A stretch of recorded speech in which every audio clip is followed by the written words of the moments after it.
Good morning, UBS. Welcome to another Monday morning. I'm super excited. This week we are leading into the 17th Ultimate 48 Hour Author Retreat. So I'm pumped for this week. Always retreat week is one of those exciting and anticipation growing type of weeks. I know our authors have that on their mind as well, and us wanting to make sure everything goes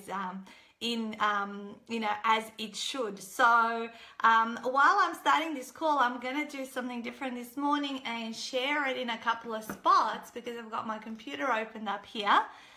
What you can do, something I can teach you while I'm doing this, is actually do it for yourself. But I've just realized that you can't share live streams from inside a group. So that's something that I have learned just now, because what I wanted to do, let me just double check one thing in case there is an option.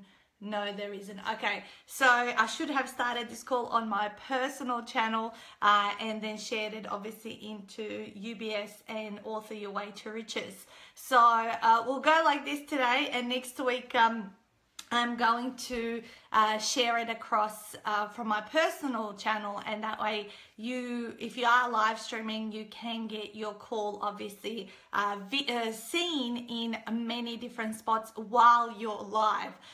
So sort of all your major areas where you hang out.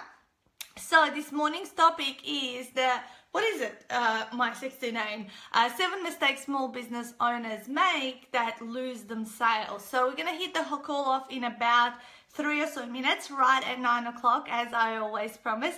Hey Michelle, good morning. And we're going to discuss something a little bit different it's been sales month for July, right? We've had 5 Mondays of sales month, and we did the Sales Mastery Masterclass recently with Francesca Doncaster. And so it's been all about talking about those key things you need to have set up to ensure your business success.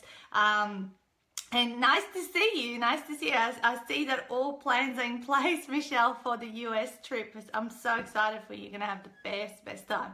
But what I was saying is I wanted to bring an angle of things that sometimes people don't think about when it comes to sales. Not so much cover the common, addressing objections and this is why you lose a sale or whatever. Actually, some really practical things to think about when approaching your business and how you set things up and how prepared and organized you are. Because last week, I think I did a few live streams on my normal profile, my personal profile of things that I was noticing there were big gaps for small business owners that prevent them to getting to the success they want to get to. And if you want to look at those short 5-10 minute live streams, go through to my personal profile and check them out. But I'm gonna do like a bigger summary of this and extra points that I thought about since then to bring in the 7 mistakes. And that's the thing, there's probably 10 or 15 or 30 mistakes, but today we're talking about the top 7, and Stuart and I brainstormed what those were and came up with a list of those practical things that you could have ready and set up in your business to take it to the next level. So a couple of minutes to go. This weekend my mum arrived back from Europe. It was really exciting to collect her from the airport yesterday. We hadn't seen each other for almost 3 months because I was in the US. We literally landed here and she left the following morning, and she's back, and we're really excited to have her home because it just felt like really super quiet without her around, and she's all good and well. So I'm really excited about the next 3 months.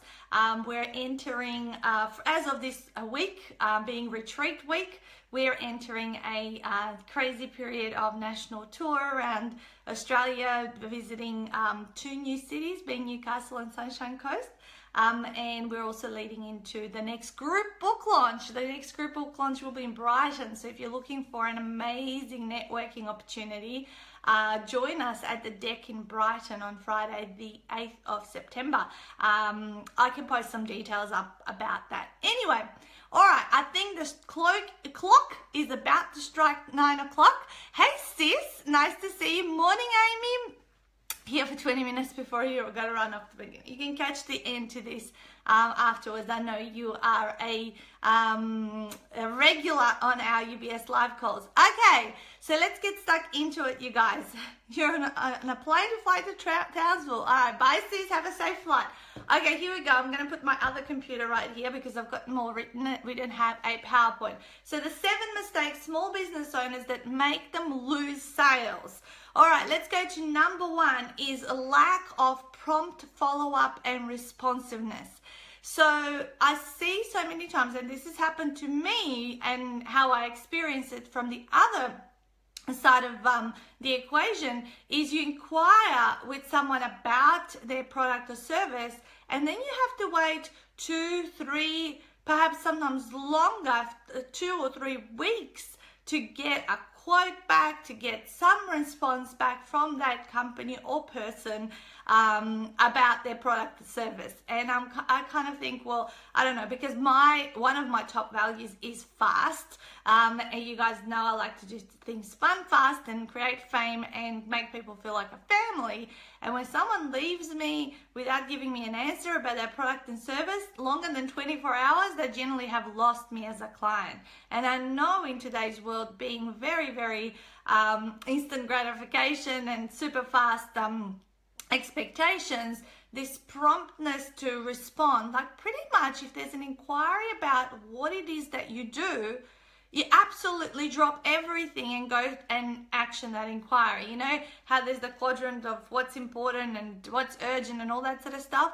Your sales inquiries and sales opportunities lie in the most urgent and most important area, especially if you're trying to get your business off the ground, you want to take it to the next level, if cash flow is important to you, if you'd like to serve clients and help people, that lies in the most important and most urgent area of your quadrant of priorities. So lack of prompt follow-up and responsiveness.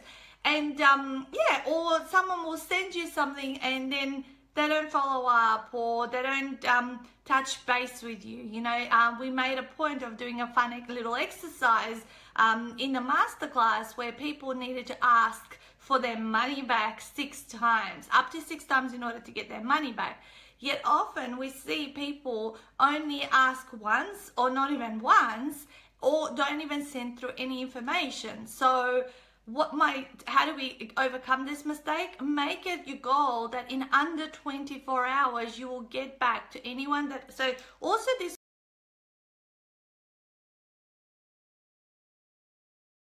I encourage my clients, if they're going to do an introduction like that, the best place to do it is on Facebook. I start a 3-way message between me, you, and the person you're introducing me to, or obviously send an email where you copy us all in, and I say, introduce us, and then say, hey Nat, this is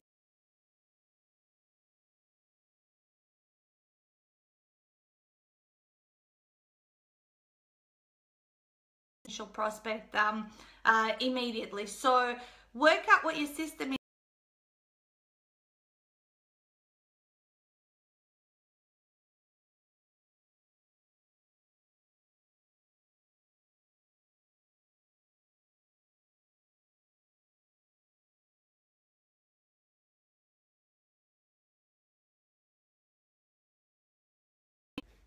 Okay, I'm back. I knew this would drop off, so I've gone on the phone internet. Anyway, so work out what your system is when it comes to, you know, responding to people promptly and immediately if possible, because they want to get the information. They're probably researching 5 or 6 other people and want to get, you know, that, and that's where people who respond the fastest generally will most likely get the sale, because other people just don't respond. I remember the time when I was looking for quotes to print the planners. You guys know the planners that are designed now, they've been designed 3 years in a row. I put in inquiries probably into 10 different printing companies, and I only got responses from 2. and the one that actually took the effort to actually ring me through and give me more information is the one that got the job. So just think about that. So that's mistake number one, lack of follow-up and responsiveness. How do you overcome that? You follow up within 24 hours, if not less, to people who are introducing you to potential prospects or those that are inquiring, for quotes or inquiries about your product or service. Okay, mistake number two, too much clutter in their life, physical or electronic, and you can't find anything fast enough. So I've seen and have been hanging around small business owners now for 7 years plus. Okay, and on occasions I have seen behind the scenes what happens in their business, what happens in their life, and it is mayhem. There is things there that have been sitting around on their computer for years, for decades. Clutter, the desktop is messy. I did a live stream about this last week, but everything is all over the place. Their inbox has anywhere from 3,000 to 10,000 emails. They have about 5 or 6 email accounts. In their life, in their homes, everything is, cluttering their space and their brain, right? So how does that lose you sales? Well, if you can't find things fast enough, it ties in with the very number one mistake, which we said, lack of prompt follow-up and responsiveness, because everything takes you 10 times longer to actually find.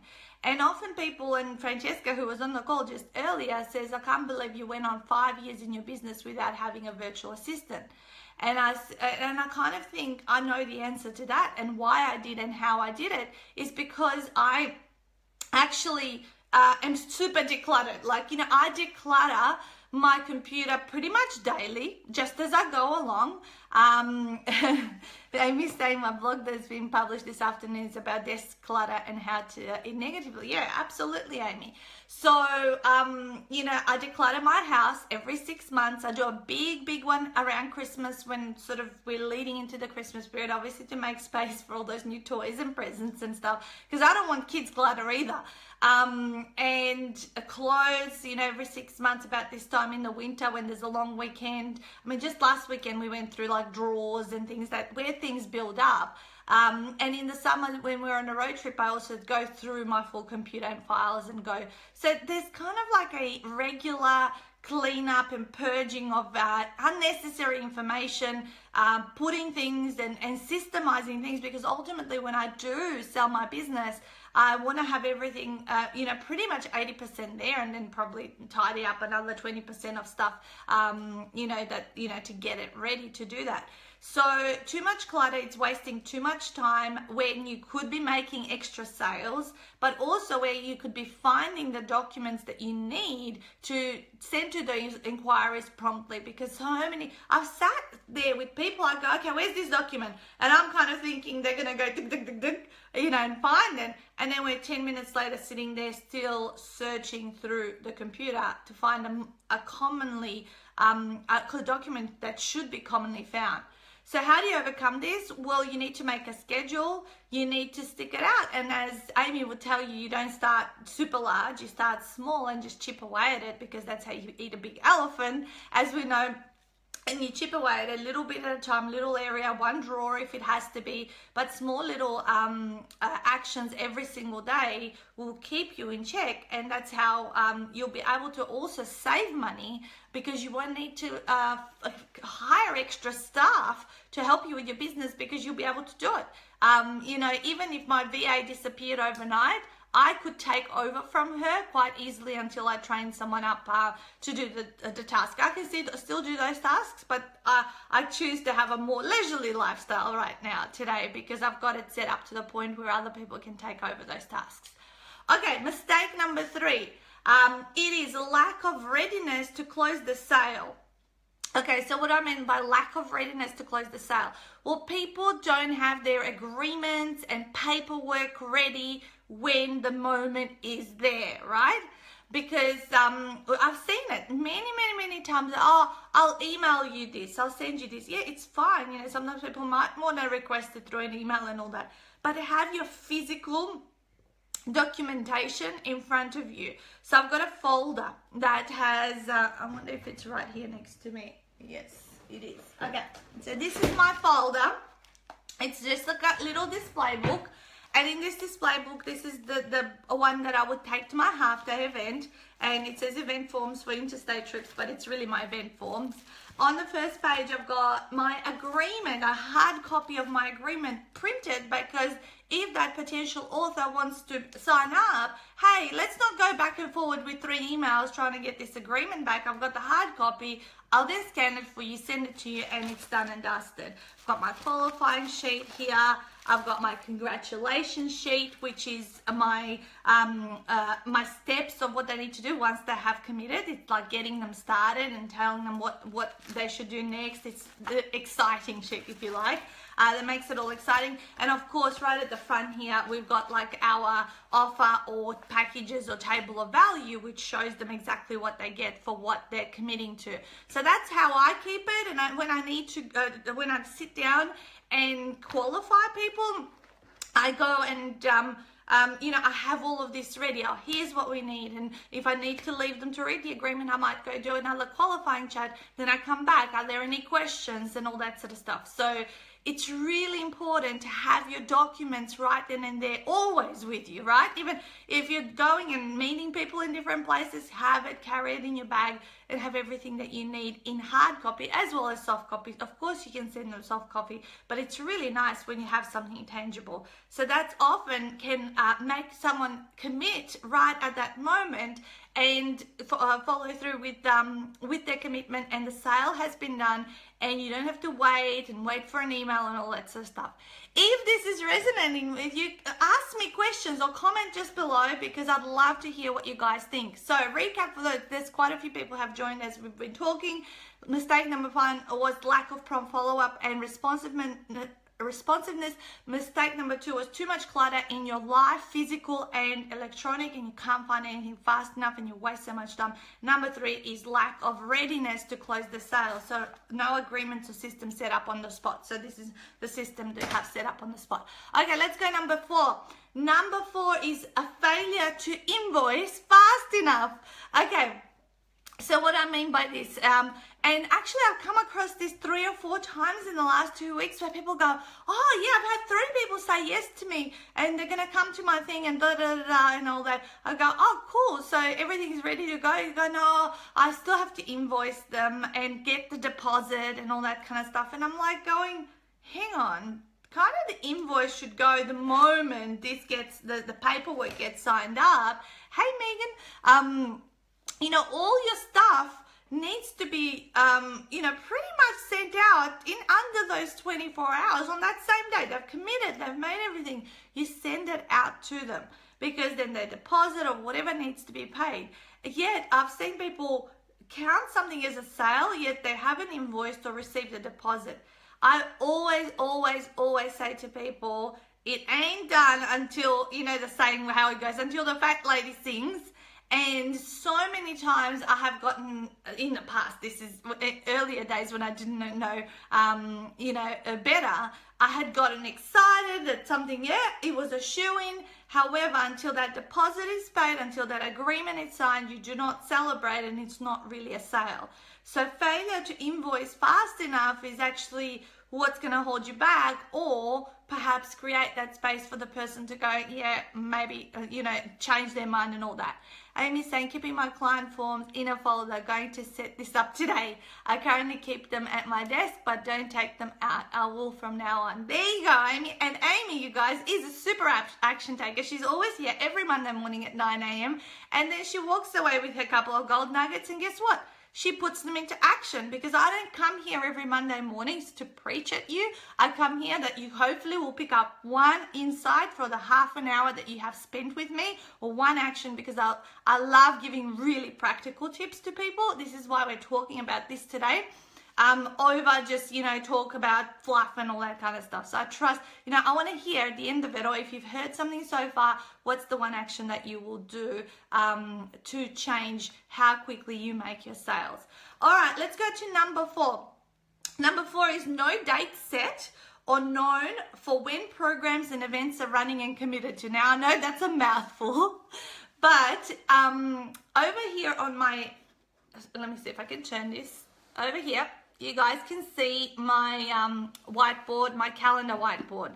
And literally that calendar is embedded and ingrained and in my head. I know it off by heart. I don't need to look at that to tell you when my next Sydney event is, when my next Canberra event is, when my next Brisbane, when my masterclasses are, when my retreats are, all the way to the end of 2018. I know not everyone's good with numbers and dates, but hey, if you don't want to lose sales, you're going to learn and understand your when your events are happening, when your programs are starting, because if you have no dates, you will not have a commitment to sales. This is what Blaze from Busy Bird Publishing, when I was originally setting up 48-hour author, Ultimate 48-hour author, this is coming up to 4 years ago. And I had the idea and I had my proposal and I had all of these things, and she said to me, and I said, oh, you know, I've got people interested. She goes, Nat, she said, pick a date. Just pick a date. And I go, and then go out and tell people it's running on this date. And I did that day. I picked a date. It was October 2013. And the people that were interested, I went to them and said, this is when we're going. And you know what the offer is? Would you like to join us? And that's made that commitment within myself. Go, okay, it's happening. I've picked a date. Now we're going to go and do it. And we did it, of course, with 10 people at the first retreat. But that was the difference that made a difference. And ever since then, the thing I say, the only thing you need to make a sale are two things. You have to have a date when the thing is starting, or when the thing is running, and you know that, and you can tell people ahead of time. And you need to have obviously your proposal. What do people get? You know, your table of value. You know, what's included? Can you talk about that clearly? Can you explain what you do? What is the outcome that people get by working with you? So date and your outcome of what people get as a result of working with you. And that's the difference. So this is why I said the mistake number 4 is no date set or known, okay, of when programs and events are running and you're committed to. Because when you know when something is running, your commitment is there. Because if you're living it fluffy in your head, guess what? You're going to have fluffy responses from other people, from the outside world. And they're not going to commit because they go, oh yeah, I'm thinking about running this online program, or about running this mastermind and all that sort of stuff. This is why last week when we talked about planning for a sales boom, I showed you guys my 2018 calendar is already mapped out. It's not on the wall yet, but it's mapped out in the planner. You know, this is the 2017, but I got the 18 already. And I know generally the next 6 months dates, I know everywhere what date I'm going to be there, because when I'm talking to people on social media, when I'm meeting them, when I'm being introduced to them, I straight away know what date, when is it happening, so that even making a small sale, like a sale into my half-day workshop, which we do 28 of those a year, I know all those dates because that's actually where my clients come from. 90% of my clients will attend that half-day workshop, then potentially progress to my big program and big retreat. So those are really important. Actually, it's actually more important for me to know those dates and fill those than to do to know the bigger ones. All right, you guys. So that was number 5. Sorry. Let's go to number 6. Number 6 is no tangible proposal in hand. Okay, and lack of clarity in communicating the outcome. So this is where we talked about before. And by the way, Emma's just said, you're decluttering my paper pile in the kitchen as we speak. See, you can multitask, you guys. So no tangible proposal in hand. So this is the tangible proposal. I actually love to laminate mine. So and because then, you know, I can show people and then can say, I'll send you a soft copy of this, right? So tangible proposal in hand means map out what is it and how are you going to work with people. Now, creating proposals and packages is not the name of the topic today, because a lot of people go, but how do I do this and how do I create something like what you've got, Nat, and all that sort of stuff. That's something we can do for another time again, because I've done that topic before. But it's really essential and important that you know how to talk about your proposal. Now you can see there's probably about 40 or I don't know 30 different lines of inclusions of what we have in Ultimate 48-Hour Author. But the thing is, when I talk about it, I don't go line by line by line. I actually know what are the most important things to mention, and I bring that out and point it out. Look, I said there's a lot of stuff in my program, but the most important things for you to know are blah, blah, blah, blah, right?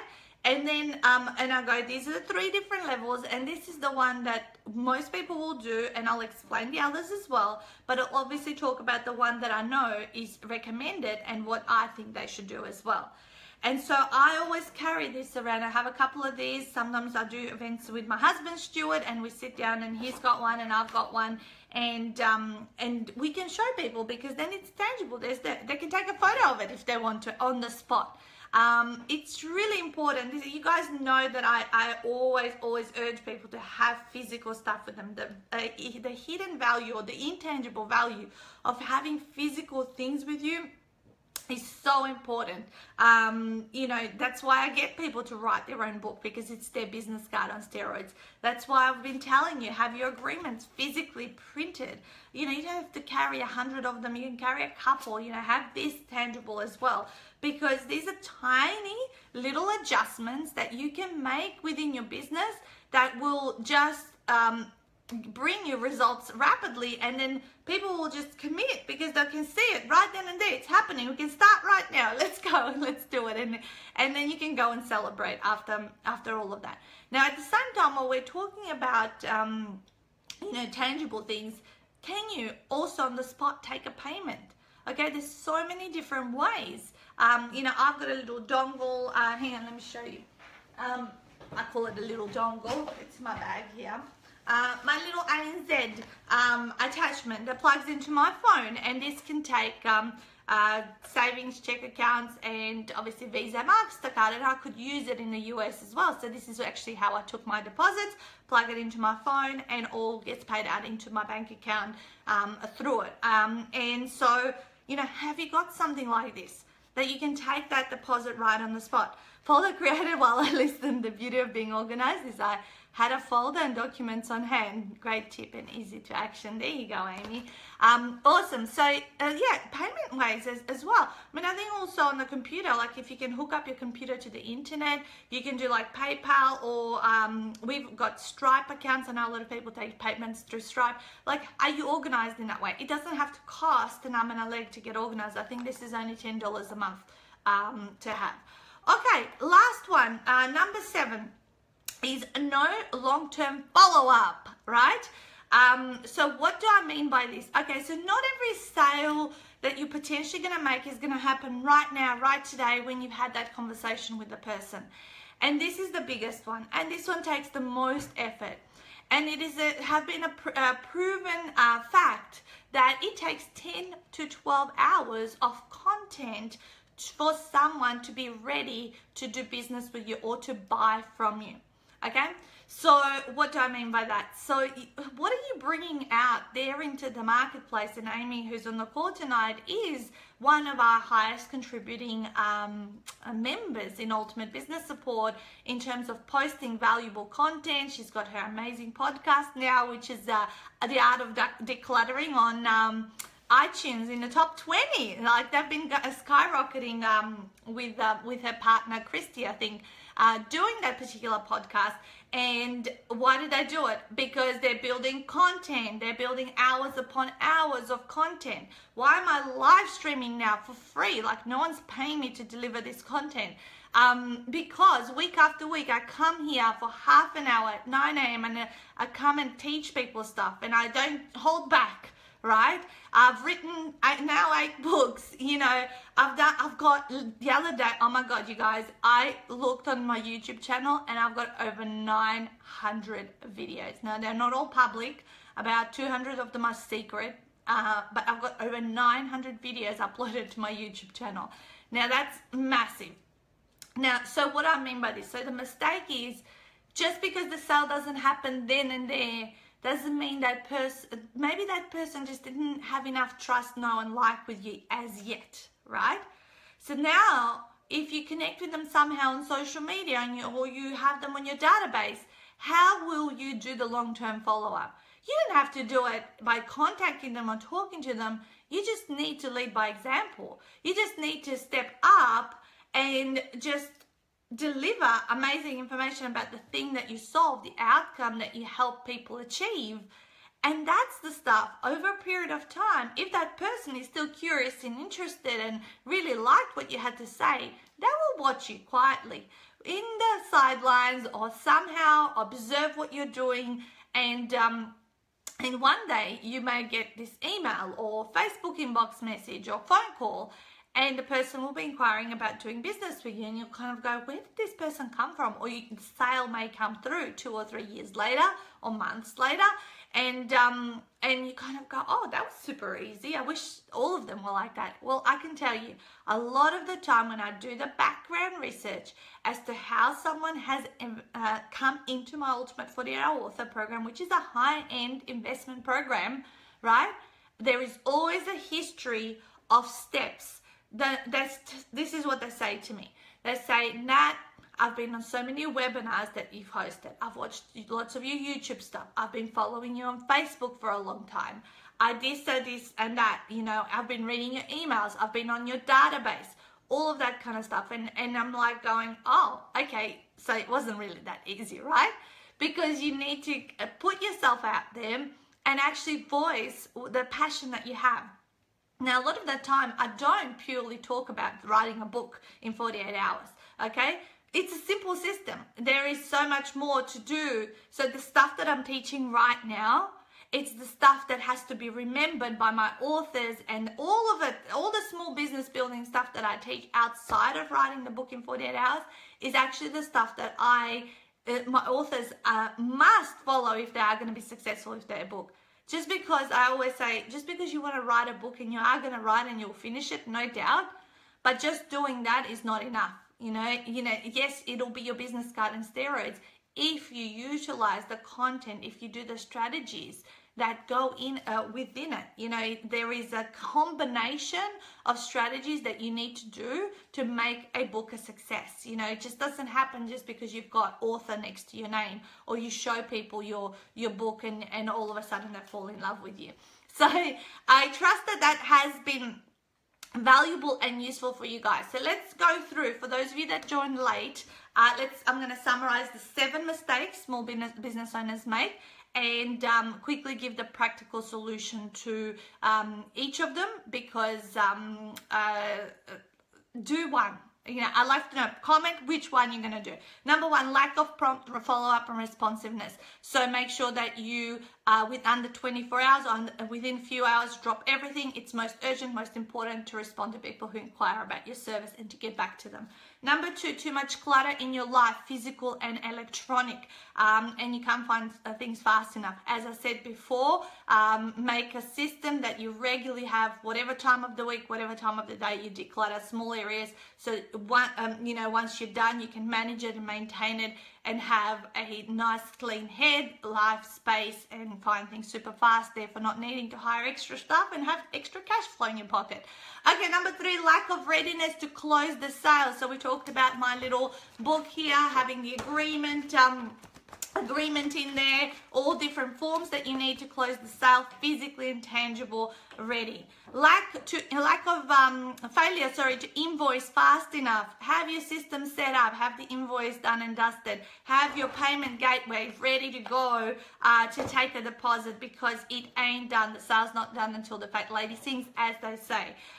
No dates set. Number 5, no dates set or known. So make sure you know all your dates when your programs start. Make sure you have dates that the programs are starting on. Make sure you know when everything is lined up, at least the next 3 to 6 months, if you do various different events, so that you can talk to people about them very quickly and very easily on the spot. Michelle's going to tidy up her office today. Fantastic. Number 6, no tangible proposal at hand. Right here, make the tangible proposal, laminate it. Your table of value is super important, that you know how to also talk about it with clarity and point out the most important things on it, especially if it's as comprehensive as mine.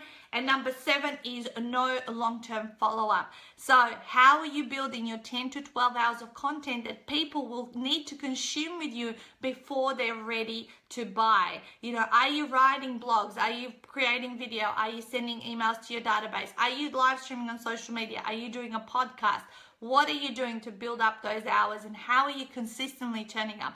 Just like decluttering needs to have a consistent system and flow, you know, once you have done it, same thing with content building. It needs to be a daily ritual, a daily activity. You know, how are you building those routines into your life and looking after yourself as an entrepreneur? Because if you're not well, nothing is going to actually, you'll see that reflected in your results.